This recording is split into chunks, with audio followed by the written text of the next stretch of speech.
하나님께서 말씀으로도 은혜 주시기를 바랍니다. 본문의 말씀을 가지고 성령으로 변화의 은혜를 입었습니까? 라는 제목으로 함께 말씀을 나누겠습니다. 성경에 의하면 오순절날 성령이 임하셨고 성령이 임하심으로 교회가 시작되었다고 합니다. 교회는 성령을 통해서 시작되었고 성령으로 진행되고 있고 마지막 결말도 성령으로 끝이 날 것입니다. 사도행전은 그러한 성령의 행전을, 성령이 행하시는 것들을 기록으로 놓고 있다. 근데 그 성령의 행하심은 어떤 모습으로 나타났는가? 성경은 예수를 믿는 사람들이 성령을 통해서 변화되어진 삶을 살았다고 하는 것, 그것이 사도행전이 우리에게 가르쳐주는 중요한 내용입니다. 성령이 오시기 전에 예수님을 따르는 자들은 다락방에 모여서 두려움과 낙심과 좌절과 절망 가운데 있었습니다. 그런데 오순절에 성령이 임했을 때에 그들은 담대하게 거리로 나갔고 예수가 그리스도라 그렇게 증언했다고 되어 있습니다. 그들의 삶은 소망과 기쁨이 충만했습니다. 이전과 달라진 모습이 그들에게서 드러난 것입니다. 그것은 당연히 성령의 역사였다. 자, 그러한 교회 안에도 문제점이 있었죠. 외부에 박해가 있었고 또한 교회 공동체 안에도 성령을 속이는 아나니아와 삽비라 같은 그런 사람들이 존재했습니다. 그러나 성경은 성령의 역사를 통해서 교회 공동체가 변화된 이 모습을 굉장히 아주 강조하고 있다.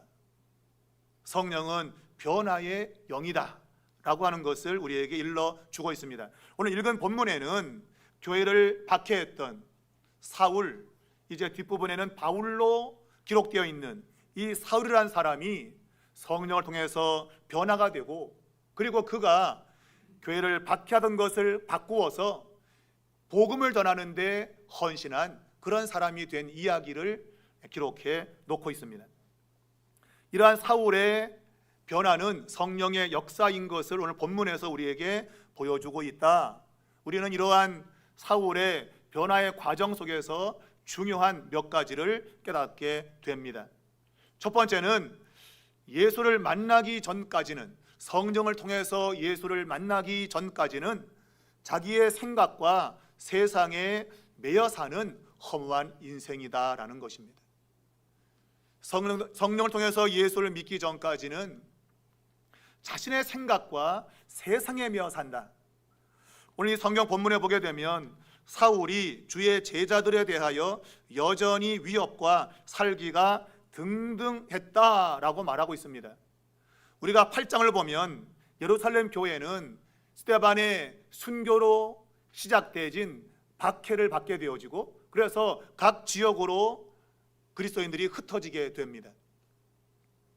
그런데 사울이라는 사람이 이 그리스도인들이 예루살렘을 벗어나는 것으로 끝나지 않고 도망간 그리스도인들을 잡아오기 위해서 열심을 내는 그 이야기를 오늘 본문이 말하고 있습니다.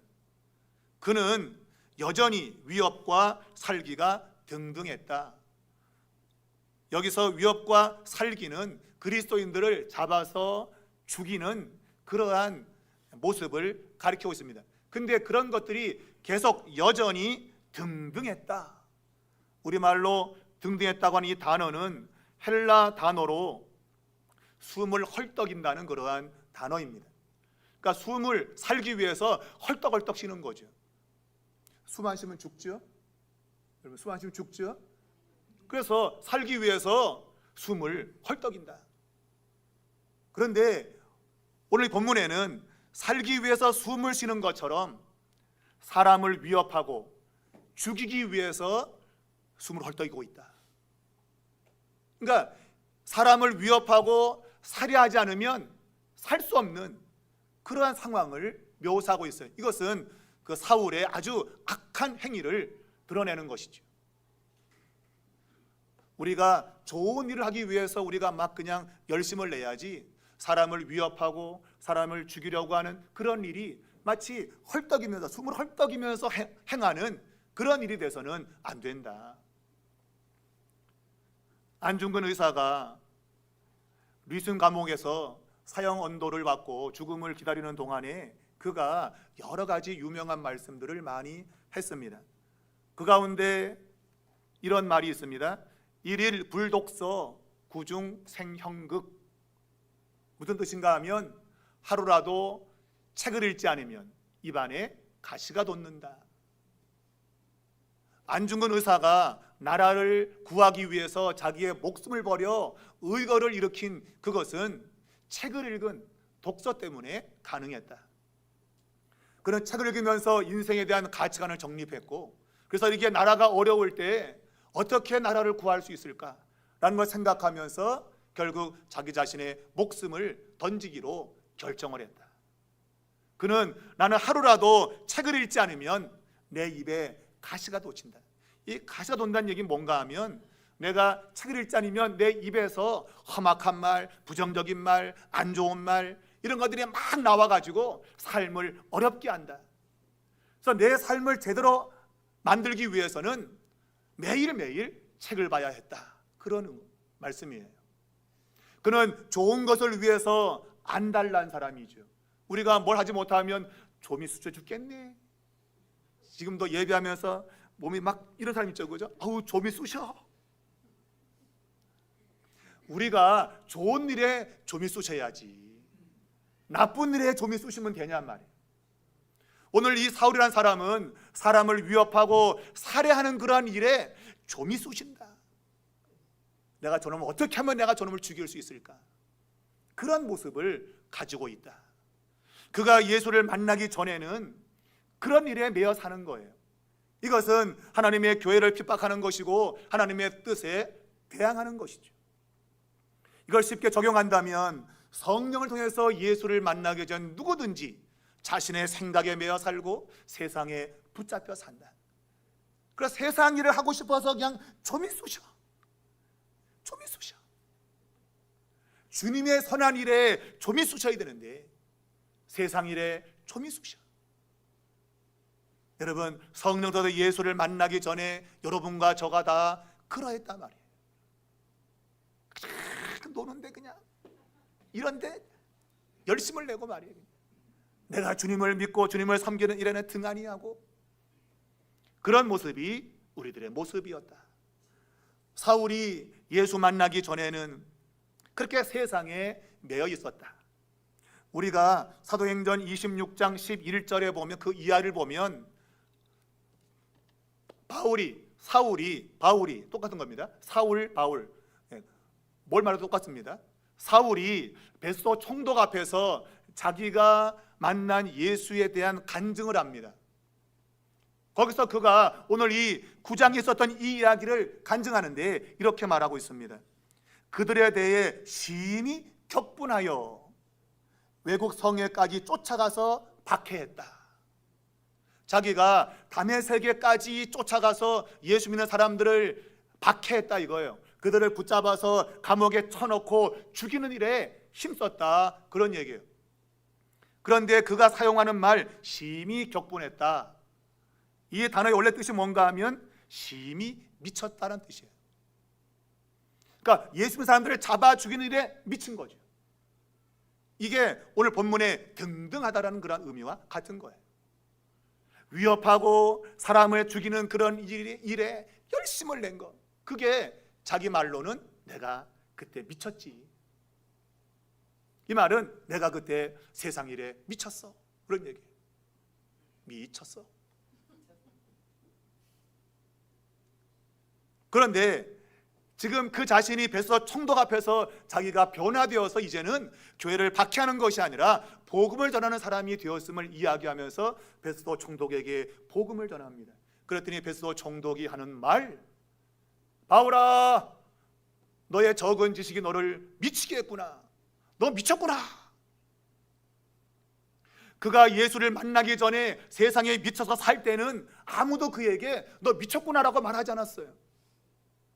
왜? 다 같이 미친 사람이니까. 여러분, 세상은 다 미친 사람들 사는 곳입니다. 이 말 하니까 뭐 정신병 그게 아니고 눈에 보이는 걸 쫓는 거기에 열심을 내는 걸 미쳤다고 말하는 거예요. 그게 지금 바울의 고백이에요. 내가 심히 격분하여, 이게 내가 심히 미쳤다. 그때는 나의 유익과 나의 삶을 위해서 내가 그때 미쳤었다. 근데 그때는 아무도 나에게 너 미쳤구나 라고 말을 안 했단 말이에요. 왜? 다 미친 사람이니까. 미친 사람에게 미쳤다 그래? 안 그러거든요. 다 같이 미쳤으니 너나 나나 똑같다 그러니 미쳤다고 말하지 않죠. 그런데 바울이 정신을 차리고 성령을 통해서 예수를 믿은 다음에 복음을 전했더니 너 미쳤구나, 너 미쳤구나, 그렇게 말하고 있다 이거예요. 바울이 사도행전 26장 25절에서 말합니다. 내가 미친 것이 아니요 참되고 온전한 말을 하는 겁니다. 내 말은 미친 말이 아닙니다.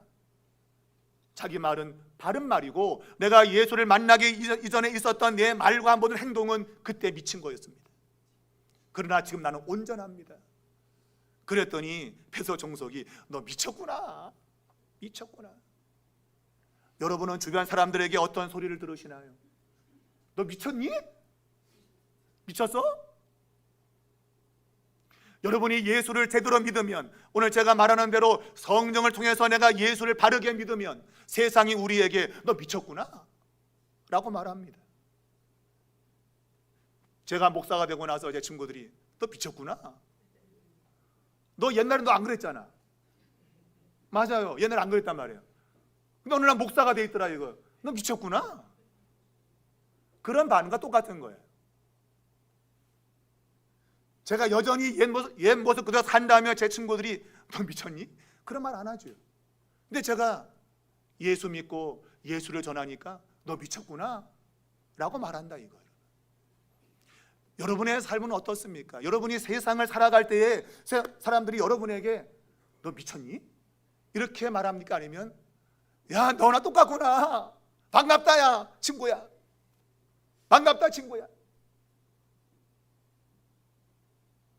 저는 저와 여러분이 이 세상을 살 때에 세상과 다른 방식으로 살아가는 것 때문에 세상이 우리에게 너 미쳤구나, 네가 가지고 있는 그 복음의 조그만 지식이 너를 미치게 했구나, 이런 말을 들을 수 있기 바랍니다. 왜냐하면 바울의 말에 의하면 내가 미친 것이 아닙니다. 이것이 온전한 정신입니다. 당신이 예수를 믿지 않고 살아가는 그것이 미친 겁니다.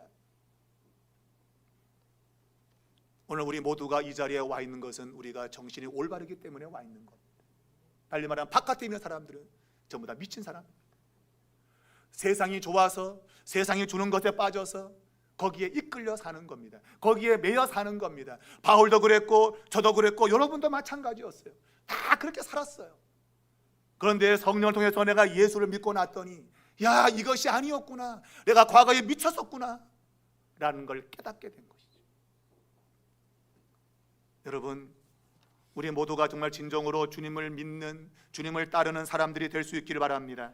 오늘 본문에 의하면 이 사울이 누구를 잡으려고 했는가 보니까 그 도를 따르는 사람을 잡으러 왔다는 거예요. 그 도를 따르는 사람. 여러분, 마태복음 3장 3절에는 세례 요한이 주의 길을 준비하라 라고 외쳤습니다. 예수님 그분 자신은 요한복음 14장 6절에서 내가 그 길이요 진리요 생명이라고 했습니다. 이 길은 무슨 길입니까? 이건 질적인 길을 말하는 겁니다. 양적인 눈에 보이는 길이 아닙니다. 이것은 주님이 가르쳐 주신 그 말씀의 길, 삶의 양식을 이야기하는 겁니다. 그 말씀 따라 사는 삶을 이야기하는 겁니다. 여러분이 우리 삼일교회를 나오는 그 길 말고 내가 교회를 다니면서 내가 살아가는 삶의 방식을 가리키는 겁니다. 예수가 딱 걸어갔던 그 길을 똑같이 따라가는 그런 길을 가리킵니다. 그렇게 사는 사람들을 내가 잡아다가 죽인다. 여러분의 길은 어떤 길입니까? 단순히 교회만 왔다 갔다 하는 길입니까? 아니면 예수님이 살았던 그 삶의 방식대로 변화된 삶으로 내가 살고 있는 그 길을 걷고 있습니까? 우리는 질적인 길을 걸어야 될 줄로 믿습니다. 주님이 그러라고 우리를 불러주신 거다. 성령의 역사는 바로 그러한 길을 걸으라고 우리를 부르신 거다.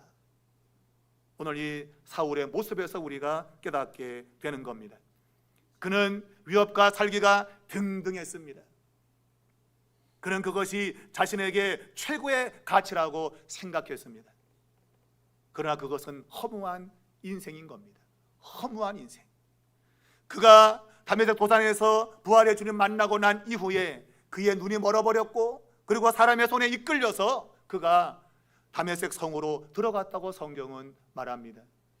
여러분, 그것이 인생의 본 모습입니다. 내가 살 때는 내가 가지고 있는 돈, 물질, 권력 이런 것들이 힘인 것 같이 의시되고 있지만, 그러나 실상은 무력한 인간입니다. 눈이 멀어버렸을 때에 그는 사람의 손에 이끌려 살 수밖에 없는 그러한 존재였다. 이것은 사울이 예수님 만나기 이전에 그의 인생을 단편으로 보여주고 있다. 그는 눈이 멀었던 삶을 살았습니다. 그는 맹인의 삶을 살았습니다. 볼 것을 보지 못하고 살았습니다. 그러나 본다고 생각했고, 가지고 있다고 생각했고, 능력이 있다고 생각했습니다.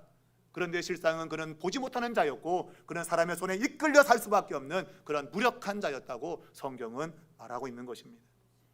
사랑하는 여러분, 여러분과 저의 인생이 성령을 통해서 예수를 만나고 세상에 매였던 것에서 벗어나 참 자유의 삶을 누릴 수 있기를 주의 이름으로 축복합니다. 두 번째는 성령으로 복음의 빛이 오면 삶의 변화가 일어난다. 이건 굉장히 중요한 이야기입니다. 사울은 자기가 목적한 대로 다메섹에 있는 그리스도인들을 이제 곧 잡아다가 옥에 가둘 걸 생각하면서 의기양양하며 다메섹 도상을 걸어가고 있었습니다. 이제 곧 나의 목표가 이루어진다고 확신했습니다.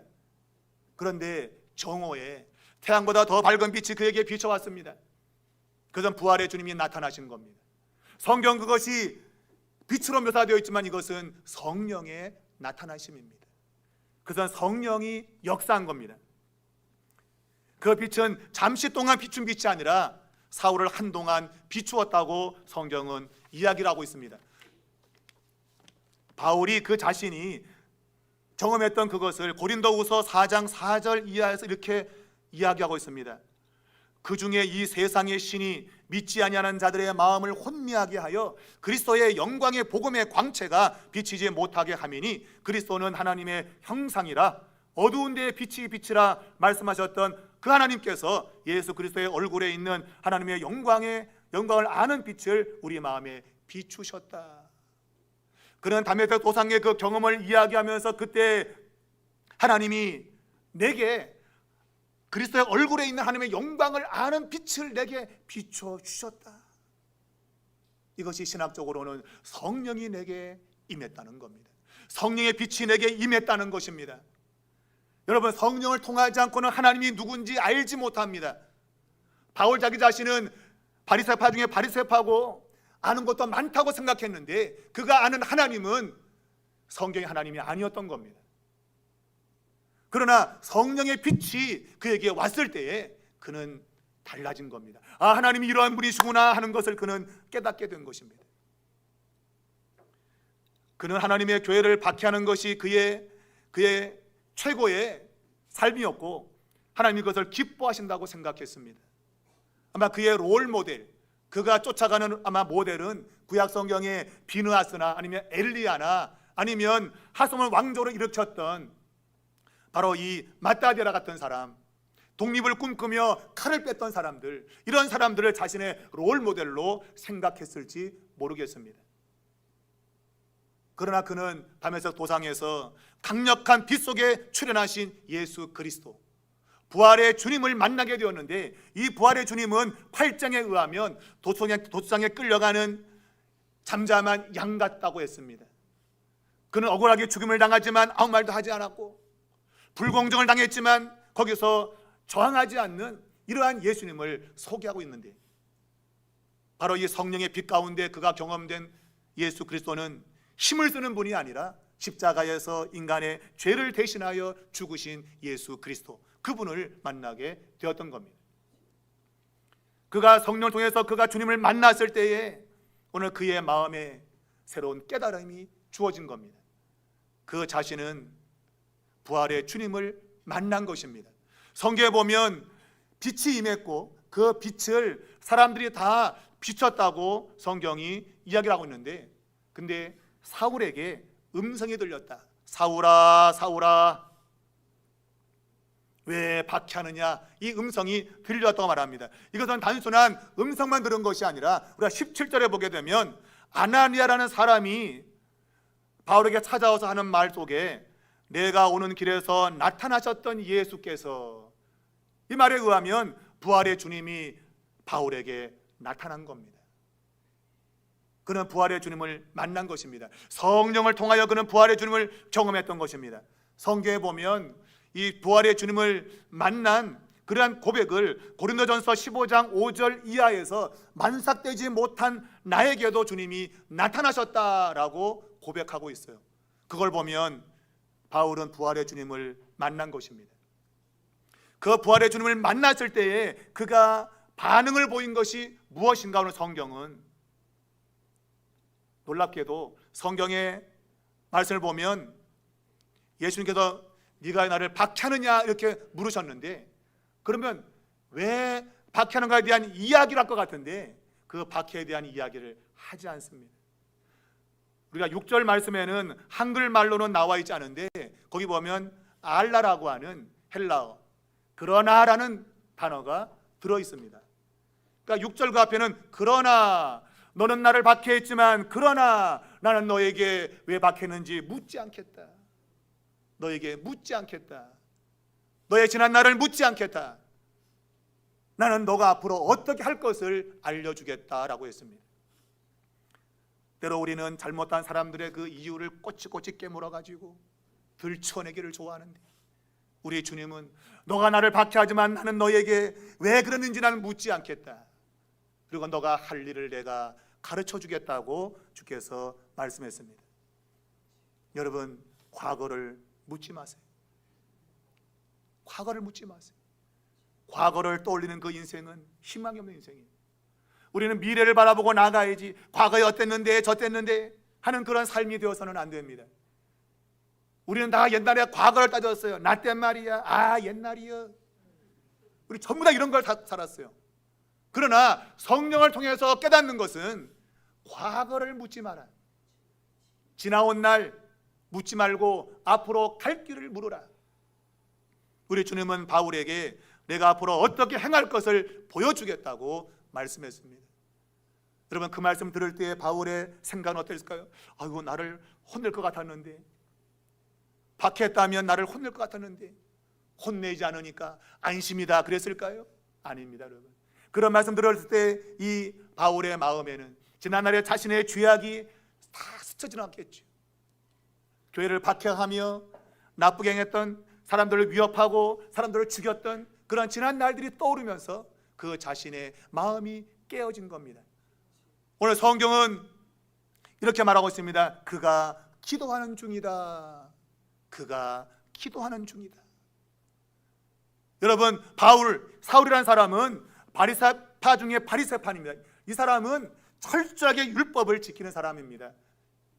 여러분, 바리새인들은 일주일에 2번씩 금식하는 사람들이고 매일매일 오전과 오후에 기도하는 사람들이고 기도의 도 같은 사람이에요.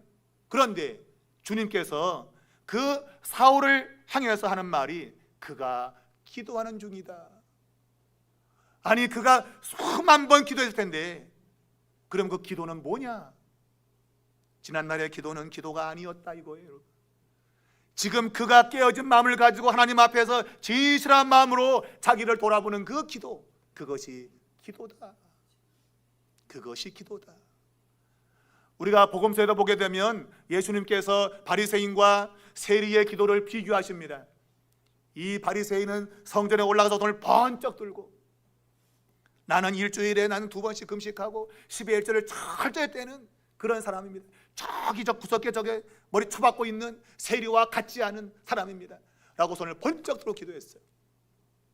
저쪽 구석에는 세리가 머리를 쳐박고 주여 나는 죄인입니다. 나를 떠나시옵소서. 나를 불쌍히 여기십시오.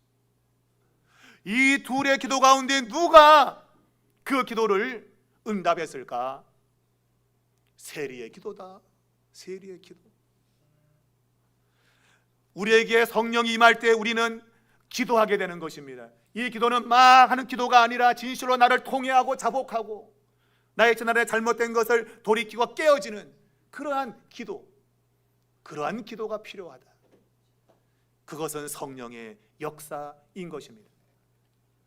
우리는 우리의 기도를 습관적으로 할 때가 있습니다. 남에게 들으라고 소리치는 기도도 있고, 정말 우리의 기도는 하나님과 나 사이에서 정말 가슴을 찢고 통회하는 그런 기도인가? 그러한 기도는 성령을 통해서만 이루어지는 기도다. 저는 저와 여러분의 기도가 이러한 기도가 되길 바랍니다. 여러분과 저도 아마 지난날 많은 기도를 했을 것입니다. 당연히 기도 많이 했겠죠. 그러나 그 기도의 대부분이 어떤 기도였는가? 정말 내 가슴을 치고 통회하면서 나는 죄인입니다, 그런 기도를 하셨는가? 아니면 이거 달라 저거 달라 그냥 100배로 1000배로 10,000배로 그런 기도였는가? 오늘 성령은 바울에게 임했고 그는 그의 죄와 범죄를 직면했고 그리고 그의 마음이 쳐서 깨어졌습니다. 그것이 기도로 나타나고 있다.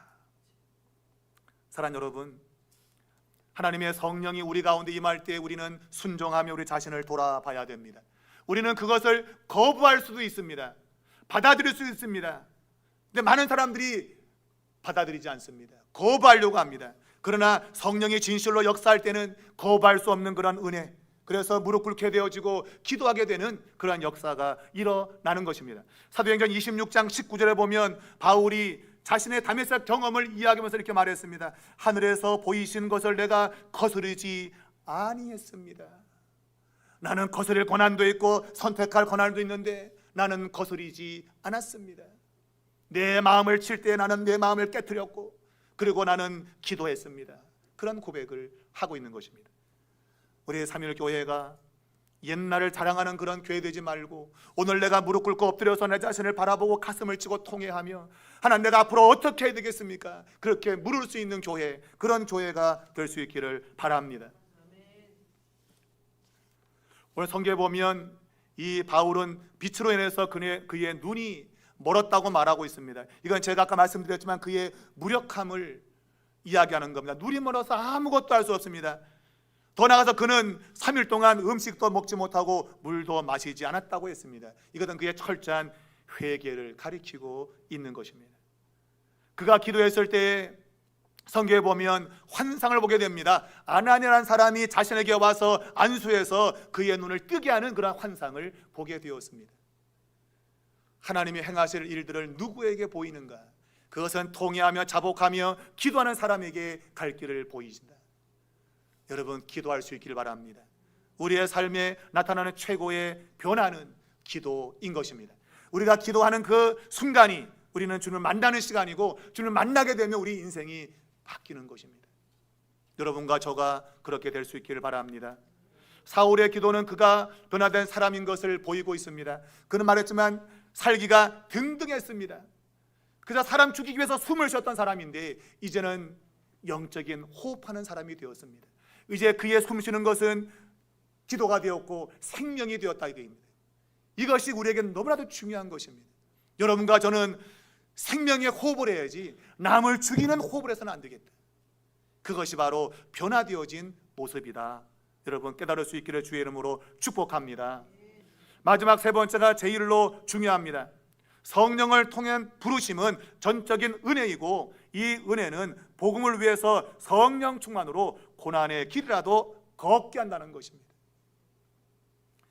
오늘 본문에 보면 아나니아라는 사람이 등장하는데 주님께서 아나니아에게 환상 가운데 나타났습니다. 그리고 직가에 있는 사울에게 가서 그를 안수하라고 명령했습니다. 가라! 사울에게 가라고 말씀했습니다. 여러분 이것은 엄청난 명령입니다. 그가 이렇게 고백하고 있습니다.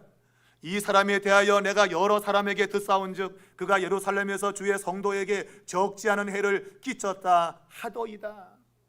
예루살렘에서 많은 사람들을 잡아다 죽였다 이거예요. 그가 지금 여기 다메섹에 와서도 똑같은 일을 행하고 있는데 나보고 거기 가라고요? 거기 가라고요? 여러분 굉장히 위험한 상황 아닙니까? 가면 잡힐 테고 그러면 죽을 수 있는데 거기를 가라고요? 오늘 14절에 보면 여기서도 주의 이름을 부르는 모든 사람을 결박할 권한을 가지고 있다라고 말합니다. 자신에게 굉장히 위험한 상황이 닥치고 있습니다. 그런데 그는 끝내 가게 됩니다. 왜 가게 되었는가? 바로 15절의 말씀 때문입니다. 가라, 이 사람은 내 이름을 이방인과 임금들과 이스라엘 자손들에게 전하기 위하여 택한 나의 그릇이라. 이 말의 의미는 하나님께서 사울을 변화시켜 복음을 전하기 위한 그러한 사람으로 쓰시겠다고 예수님이 작정했다 이거예요. 작정. 내가 선택했다는 말입니다. 여러분, 이 말은 굉장히 중요한 의미가 남겨져 있습니다. 말했지만 사울이 다메섹 도상에 갈 때 같이 있었던 일행들이 있었습니다. 그런데 강한 빛이 비쳤는데 사람들이 빛을 봤지만 아무도 음성을 듣지 못했다고 말합니다. 오직 사울에게만 이런 역사가 일어난 거예요. 주의 음성을 듣고 그 빛에 대한 깨달음을 갖게 되었어요. 여러분, 많은 사람이 함께 있었는데 사울에게만 그런 일이 벌어진 겁니다. 왜 그랬을까요? 바로 그것은 주님의 선택에 의한 것입니다. 주님의 선택. 여러분, 많고 많은 사람들이 있는데 불구하고 주님은 누군가를 선택하여 일하신다는 겁니다.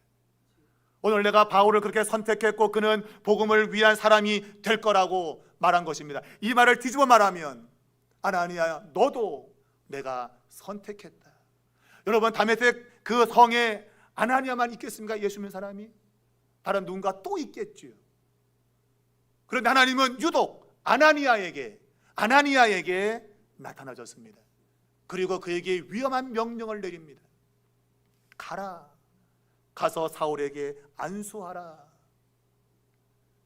여러분, 아나니아 역시도 주님이 선택한 사람이었던 겁니다. 얼마 전에 아침마당에 보니까 악역 전문 배우인 김학철 씨가 나왔더라고요. 이 사람은 그냥 악역 단골이야. 사람들이 그 악역의 이미지가 별로 안 좋은데 괜찮습니까? 그랬더니 자기는 감사하대. 자기가 악역에 대한 딱 맞는 연기를 하더라 이거예요.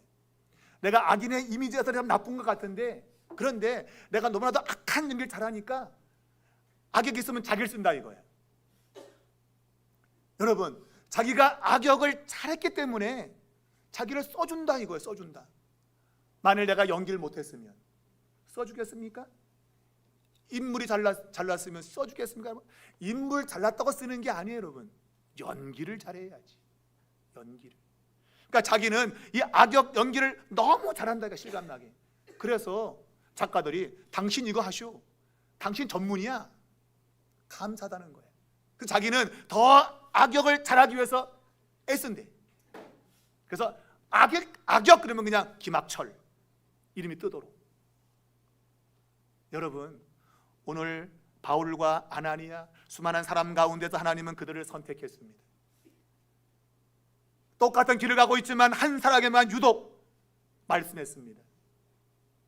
그 성에 예수 믿는 사람 많았지만 아나니아에게만 주께서 나타나셨습니다. 그리고 그에게 가라고 말씀합니다. 여러분, 이것은 선택의 은혜라는 것입니다. 여러분과 저가 지금 이 자리에 와 있는 것은 여러분의 선택도 아니고 여러분의 노력도 아닙니다. 하나님이 전적으로 여러분을 선택하여 이 자리에 오게 하신 겁니다. 우리는 내가 온 거지요. 아이고, 무슨 말씀을? 성경을 하나님이 선택했다고 말합니다. 바울을 선택했기 때문에 그는 복음을 위한 사람이 될 거라고 아나니아에게 확신을 주고 있고, 그 말 들었던 아나니아 역시도 위험하지만 그는 사울에게 가게 되는 것입니다. 하나님의 선택의 은혜를 받은 사람마다 이렇게 반응하는 것이죠. 여러분, 오늘 본문에 보면 이 사울이 누구냐? 주의 이름을 부르는 모든 사람을 결박할 권한을 가지고 있는 사람이다. 굉장히 위험한 사람이란 거죠. 누가? 주의 이름을 부르는 모든 사람들에겐 굉장히 위험한 인물이에요, 이 사람이. 우리가 이 앞장에 보게 되면 요엘서에 있는 2장 32절의 말씀을 갖고 베드로 사도가 인용을 했습니다. 누구든지 주의 이름을 부르는 자는 구원을 얻으리라. 야, 누구든지 주의 이름을 부르면 구원받아. 할렐루야 좋아했는데, 근데 조금 지나다 나왔더니 주의 이름을 부르는 모든 자를 잡아다가 죽인대. 이런 아이러니가 어디 있어? 이런 아이러니가. 앞에서는 주의 이름을 부르면 구원받아 해놓고 이제 주의 이름을 부르면 넌 잡혀 죽을 거야. 여러분, 이게 은혜인 것이죠. 만일 주의 이름을 부르면 구원을 받아 이것이 계속 가면 좋겠는데, 여러분도 살아보지만은 예수 믿는 삶이 매번 좋던가요? 그렇잖아요. 어려움도 오고 고난도 오고 많은 일이 발생해요. 그러면 이게 아니네, 아니 주의 이름을 부르면 구원받는다면 이게 아니네, 때려쳐. 그런데 오늘 성경에는 감사하게도 주의 이름을 부르면 구원받는 거 맞아, 그러나 주의 이름을 부르면 때로는 결박당해서 잡혀 죽어. 그걸 가르쳐 준 거예요. 이걸 성령을 통해서 깨닫게 하신 겁니다. 이걸 아는 사람들마다 믿음의 길을 끝까지 걷는 겁니다. 걸어보니까 어려움이 오네? 아이고 어려움 온다고 얘기했지, 까짓거 뭐 그냥 한 번 중에 두 번 죽냐? 성령을 통해서 이러한 깨달음이 주어진 겁니다. 예수 믿는다고 만사가 잘 되는 게 아니라 때론 고난도 온다. 그러나 하나님 나를 선택하셨다. 그 은혜가 고난의 길도 넉넉히 걷게 한다는 것입니다. 사랑하는 여러분, 바울은 주님께서 선택한 그릇이라고 했습니다. 요 단어를 사용할 때 택한 그릇이라는 이 단어가 무엇과 사용된가 하면 ST 모이라는 단어와 같이 사용되겠어요. 이게 헬라말로 뭔가 하면 에고 에임이라고 하는 아주 유명한 주님의 구절이 있어. 에고 에임이, 이것은 나는 나다라는 단어 뜻입니다. 나는 나다. 예수님 그분 자신 소개할 때 나는 나다, 나는 스스로 있는 자다, 나는 내 안에 있다, 그런 단어입니다. 근데 이 단어를 택한 그릇이라는 단어와 함께 사용하고 있어요. 이게 무슨 말인가 하면 너는 나의 택한 그릇이야. 근데 넌 누군지 알아? 나는 너 안에 있다, 그런 얘기예요. 에스티모이, 에고 에이미, 나는 너 안에 있다. 나에게 사용할 때는 내가 내 안에 있어. 근데 너에게 사용할 때는 내가 너 안에 있어, 그 얘기예요. 그래서 너는 나의 택한 그릇이야, 그런 얘기입니다. 오늘 바울과 아나니아의 그 속에 예수님이 계신다는 겁니다. 바울이 기도할 때 주님이 그를 보셨습니다. 봤더니 사울의 마음속에, 그 안에 예수님이 계시다. 예수님이 계시다. 이것이 선택의 은혜인 것입니다. 여러분, 선택받은 사람은 그 안에 주님이 계시다, 그런 얘기예요.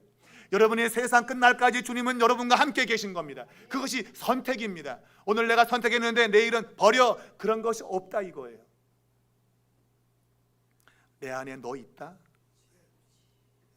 너 안에 나 있다, 그런 겁니다. 주님이 나와 함께, 내가 주님과 함께. 여러분이 어떠한 고난에 처해도 이것은 변하지 않는 겁니다. 그것이 택했다고 하는 의미다. 사랑하는 여러분, 오늘 바울과 아나니아에게 위험한 일이 벌어지고, 오늘 바울에게는 말합니다. 내 이름을 위해서 얼마나 고난을 받아야 할 것을 내가 그에게 보일 것이다. 그의 앞에 고난의 길이 활짝 열린 겁니다. 꽃길이 아니라 가시밭길이 열린 겁니다. 그럼에도 불구하고 그가 그 길을 갈 수 있는 이유는, 야, 내가 너 안에 있다, 내가 너 안에 있어, 이것 때문에 가능한 거예요. 여러분 안에 주님이 계시면 여러분 어떠한 고난도 여러분 갈 수 있습니다. 그러나 여러분이 아무리 능력이 많아도 주님과 함께 하지 않으면 여러분은 갈 수 없습니다. 절대 갈 수 없어요. 그러나 성령을 통해서 주님이 내 안에 계시면 여러분은 여러분의 인생길을 힘차게 걸을 수 있다. 이것이 오늘 이 사울의 변화된 모습 가운데서 우리에게 말씀하고 있는 것이다. 여러분, 지난날에 어려움이 있을 때 여러분 잘 여기까지 오셨습니다. 하나님의 선택의 은혜입니다. 여러분, 앞으로도 여러분, 하나님 여러분을 선택했기 때문에 어떠한 고난이 있다 할지라도 성령을 통해서 여러분이 변화되어서 살아가는 그러한 역사를 주실 것입니다. 저는 그걸 믿고 있고 여러분도 그것을 믿기를 바랍니다. 그러한 사람은 어떠한 고난도 넉넉히 이기고 승리하게 될 것입니다. 오늘 주님이 우리 안에 계십니다. 성령을 통하여서 우리 안에 계시고 우리를 통해서 역사할 겁니다. 오늘 그러한 일들이 여러분의 인생 가운데 눈으로 보여줄 수 있기를 주님의 이름으로 축원합니다.